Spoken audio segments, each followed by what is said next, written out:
다 함께 사도신경으로 신앙 고백하면서 11월 11일 새벽 기도회를 하나님 앞에 올려드리겠습니다. 전능하사 천지를 만드신 하나님 아버지를 내가 믿사오며 그 외아들 우리 주 예수 그리스도를 믿사오니 이는 성령으로 잉태하사 동정녀 마리아에게 나시고 본디오 빌라도에게 고난을 받으사 십자가에 못 박혀 죽으시고 장사한 지 사흘 만에 죽은 자 가운데서 다시 살아나시며 하늘에 오르사 전능하신 하나님 우편에 앉아 계시다가 저리로서 산자와 죽은 자를 심판하러 오시리라. 성령을 믿사오며 거룩한 공예와 성도가 서로 교통하는 것과 죄를 사하여 주시는 것과 몸이 다시 사는 것과 영원히 사는 것을 믿사옵나이다. 아멘. 우리 함께 찬송 435장 통합찬송가 492장입니다. 찬송 435장 통합찬송가 492장입니다.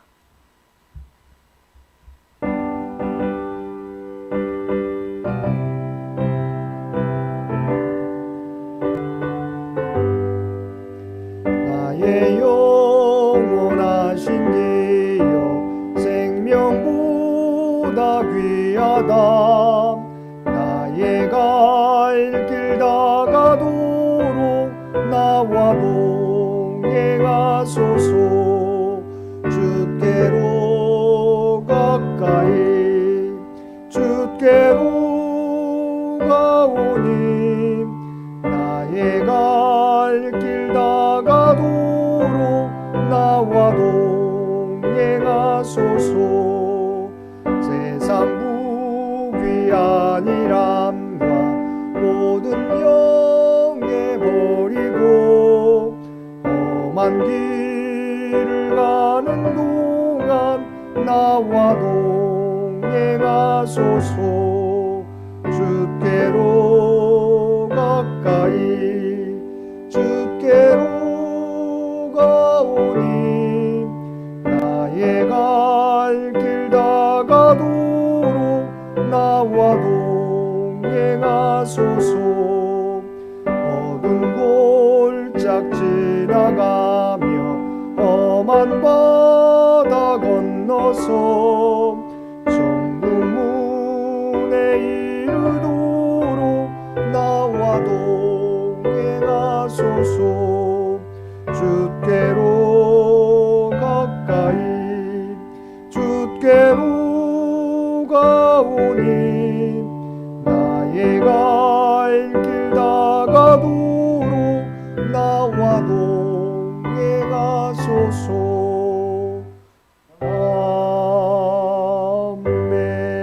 아멘.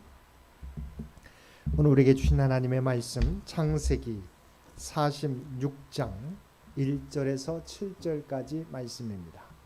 창세기 46장 1절에서 7절까지 말씀입니다.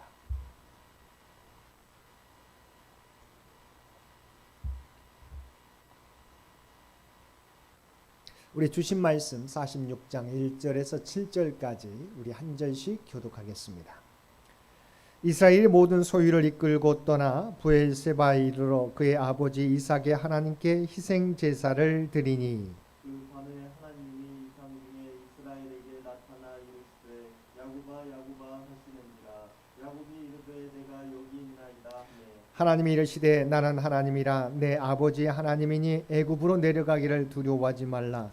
내가 거기서 너로 큰 민족을 이루게 하리라. 내가 너와 함께 애굽으로 내려가겠고 반드시 너를 인도하여 다시 올라올 것이며 요셉이 그의 손으로 내 눈을 감기리라 하셨더라. 야곱이 브엘세바에서 떠날새 이스라엘의 아들들이 바로가 그를 태우려고 보낸 수레에 자기들의 아버지 야곱과 자기들의 처자들을 태우고 그들의 가축과 가나안 땅에서 얻은 재물을 이끌었으며 야곱과 그의 자손들이 다 함께 애굽으로 갔더라. 함께 읽겠습니다. 이와 같이 야곱이 그 아들들과 손자들과 딸들과 손녀들 곧 그의 모든 자손을 데리고 애굽으로 갔더라. 아멘. 오늘도 새벽을 깨우고 말씀과 기도로 금요일 하루를 시작하는 우리 모든 성도들 가운데 하나님의 놀라운 은혜가 언제나 함께 하시기를 주님의 이름으로 간절히 축원드립니다. 오늘 본문은 마침내 야곱과 그의 온 가족이 애굽으로 이주하는 장면입니다. 이런 야곱 가문의 애굽 이주는 일찍이 하나님께서 아브라함에게 말씀하셨던 그의 후손이 이방에서 객이 되리라고 한 예언의 성취인 동시에 이 땅으로 다시 돌아오리라고 하신 예언, 곧 출애굽 사건의 전조가 되는 것입니다. 1절에 보면 야곱은 애굽으로 이주하기 위해서 모든 가족과 소유를 이끌고 그가 거주하던 헤브론 땅을 떠나 브엘세바에 이르러 하나님께 희생 제사를 드렸습니다. 여기서 야곱이 하나님께 희생 제사를 드린 브엘세바는 가나안 땅의 남쪽 경계가 되는 곳입니다. 즉 야곱은 가나안 땅을 벗어나기 직전에 하나님께 제사를 드린 것입니다. 그런데 그가 이처럼 가나안 땅을 벗어나기 전에 하나님께 제사를 드린 데에는 특별한 목적이 있었습니다. 그것은 애굽 이주에 대한 하나님의 뜻을 묻기 위함이었습니다. 야곱은 아브라함과 이삭의 행적을 통해서 하나님께서 택한 백성의 애굽 여행을 엄격히 금지하셨다는 사실을 잘 알고 있었습니다. 그래서 그는 비록 가나안 땅에 기근이 심하고 또한 요셉의 애굽 초청이 있었지만 가나안 땅을 떠나기 전에 하나님의 뜻을 묻고자 한 것입니다. 만약 하나님께서 그의 애굽 이주를 금하신다면 이주를 포기할 생각도 갖고 있었을 것입니다. 한마디로 야곱은 하나님의 뜻에 절대 순종할 마음의 자세를 갖고 있었던 것입니다. 이와 같이 성도들은 모든 일에 먼저 하나님의 뜻을 살피고 그 하나님의 뜻에 순종해야 합니다. 우리가 인생을 살아가다 보면 순간순간 선택의 순간을 만나게 됩니다. 우리는 이때 하나님의 뜻에 부합되는 길을 선택해야 합니다. 물론 우리는 어떤 것이 하나님의 뜻에 부합되는 것인지 쉽게 판단하기가 어렵습니다. 어떤 길은 하나님의 뜻인 것처럼 보이지만 하나님의 뜻이 아닌 것도 있고 때로는 하나님의 뜻이 아닌 것처럼 보이는 것이 하나님의 뜻인 경우도 있습니다. 일할 때 우리는 자신의 생각이나 경험을 의지해서는 안 됩니다. 인간의 생각이나 경험에는 분명한 한계가 있을 뿐만 아니라 하나님의 뜻과 다른 경우도 많이 있기 때문입니다. 그러므로 이러한 때 우리는 철저하게 하나님의 말씀에 의존하여 살아가야 할 것입니다. 무슨 일을 만나든지 먼저 하나님의 뜻을 살피되 하나님의 말씀에 근거해서 그 뜻을 분별하며 살아가는 저와 여러분들 되시기를 바랍니다. 3절과 4절에 보면 하나님께서 야곱에게 애굽으로 내려가기를 두려워 말라고 말씀하시면서 하나님께서 너와 함께 애굽으로 내려가겠고 반드시 너를 인도하여 다시 올라올 것이라고 말씀하셨습니다. 물론 이는 하나님께서 실제로 애굽으로 내려가신다는 말씀이 아닙니다. 왜냐하면 하나님은 영적 존재로 천지에 충만하신 분이시기 때문입니다.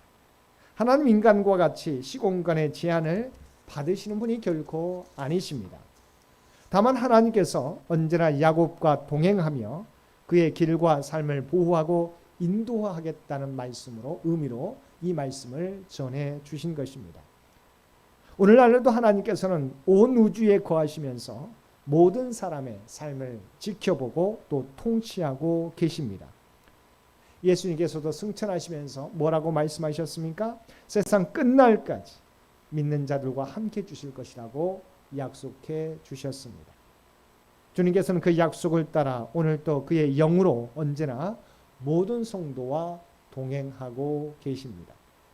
그러므로 하나님의 약속을 받은 성도는 세상에 대하여 언제나 담대함과 자부심을 잃지 말아야 할 것입니다. 우리는 비록 약하지만 나와 함께 하시는 예수 그리스도는 강하심으로 그 믿음을 가지고 주님을 의지하며 담대하게 믿음의 길을 걸어갈 수 있는 저와 여러분들 되시기를 바랍니다.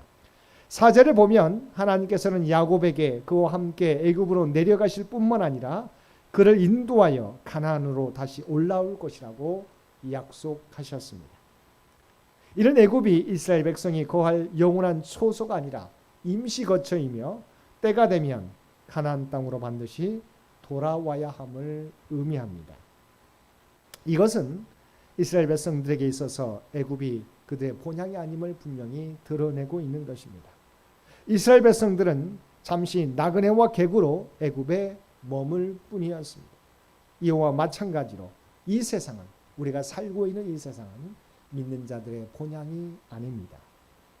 이 세상은 성도들이 잠시 머물다 가는 곳일 뿐입니다. 만약 우리의 삶이 이 땅에서 끝이 난다면 우리에게 무슨 소망이 있겠습니까? 아무런 소망도 없을 뿐만 아니라 우리가 하나님을 믿는 것도 부질없는 일이 될 수 있는 것입니다. 그러나 우리에게는 영원한 하나님 나라에 대한 소망이 있기에 우리는 이 땅에서 핍박과 고난을 당할지라도 견디며 나아갈 수 있는 것입니다. 야곱은 하나님의 약속을 받고 나서 바로가 보낸 수레를 타고 그 자손들을 데리고 애굽으로 떠납니다. 야곱은 애굽이 이방 땅이지만 하나님이 예비하신 곳임을 확신하고 한 사람도 빠짐없이 온 가족과 함께 모든 가축과 소유를 가지고 주저하지 않고 애굽으로 떠나갔습니다. 하나님의 허락과 약속이 있었기 때문에 야곱에게는 어떤 두려움이나 걱정도 없었습니다.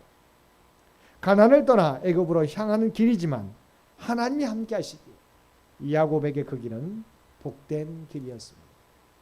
믿는 자는 어디에 있느냐, 어디로 가는 자보다 더 중요한 것은 누구와 함께 하느냐 하는 것입니다. 사랑하는 성도 여러분, 야곱 가족의 애굽 이주는 아브라함이 하나님으로부터 언약을 받은 지 약 215년 만에 이루어진 일입니다. 하나님의 약속은 아브라함으로부터 2대가 지난 후에 정확하게 성취된 것입니다. 이와 같이 하나님의 약속은 그것이 무엇이든 한치의 오차도 없이 성취됩니다. 단지 그 성취의 시기가 바로 이루어지거나 오랜 후에 이루어지는 차이만 있을 뿐입니다. 그러므로 우리는 하나님의 말씀 속에서 약속을 대할 때마다 그것이 분명히 성취될 것임을 믿고 온전히 인내하며 기다려야 할 것입니다. 특별히 우리는 하나님 나라에 대한 하나님의 약속을 확신함으로 어떤 상황 속에서도 흔들리지 않고 믿음과 소망 가운데 살아가야 할 것입니다. 오늘도 하나님의 말씀과 약속을 붙잡고 인내하며 믿음의 길을 담대하게 걸어가실 수 있는 저와 여러분 모두가 되시기를 주님의 이름으로 간절히 축원드립니다. 함께 기도드리겠습니다. 사랑과 은혜가 충만하신 아버지 하나님, 하나님의 약속은 반드시 성취되는 줄 믿습니다. 당장에 이루어지지 않는다고 해서 실망하거나 포기하지 않게 하시고 하나님의 약속을 붙잡고 살아가는 우리 모두가 되게 하여 주옵소서. 또한 하나님께서는 언제나 하나님의 백성들과 함께 동행하시는 줄 믿습니다.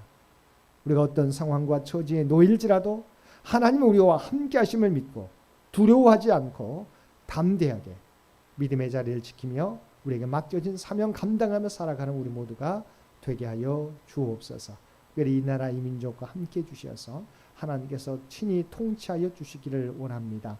또한 창현재단과 창현의 가족들을 기억하여 주시옵소서. 아버지 하나님, 이 땅에서 부름받은 백성이라고 하는 정체성을 가지고 구별된 삶을 살게 하여 주옵소서. 우리가 서 있는 자리가 성조의 자리인 것을, 또한 예배의 자리인 것을 깨닫게 해 주시고 하나님과 사람 앞에 아버지 하나님 올곧게 살아갈 수 있는 믿음 가운데 말씀 가운데 살아가 선한 영향력을 나타내며 살아가는 우리 모두가 되게 하여 주옵소서. 오늘 또 우리에게 복된 하루를 허락해 주신 것 진심으로 감사드립니다. 우리의 삶을 통하여 그리스도의 아름다운 향기를 전하며 살아갈 수 있는 우리 모두가 되게 하여 주옵소서. 이제는 우리 주 예수 그리스도의 은혜와 아버지 하나님의 놀라우신 사랑하심과 성령님의 세상 끝날까지 우리와 함께 하시는 놀라운 교통의 역사가 오늘 주신 말씀을 따라 우리가 어떤 일을 만날지라도 세상 끝날까지 우리와 함께 해주시고 동행해 주시겠다는 하나님의 약속을 붙잡고 담대하게 믿음의 사명을 감당하며 살아가겠노라고 결단하며 세상 가운데 나아가는 사랑하는 주의 백성들과 그의 가정과 산업의 터전 위에 이제로부터 영원토록 함께 주시기를 우리 주 예수님의 이름으로 간절히 축원하옵나이다. 아멘. 여러분 기도하실 때 오늘 주신 말씀을 위해서 이 나라 이 민족을 위해서 창현재단을 위해서 창현의 가족들을 위해서 기도해 주시고 각자의 기도 제목 가지고 하나님 앞에 더욱더 가까이 나아가시기를 바랍니다.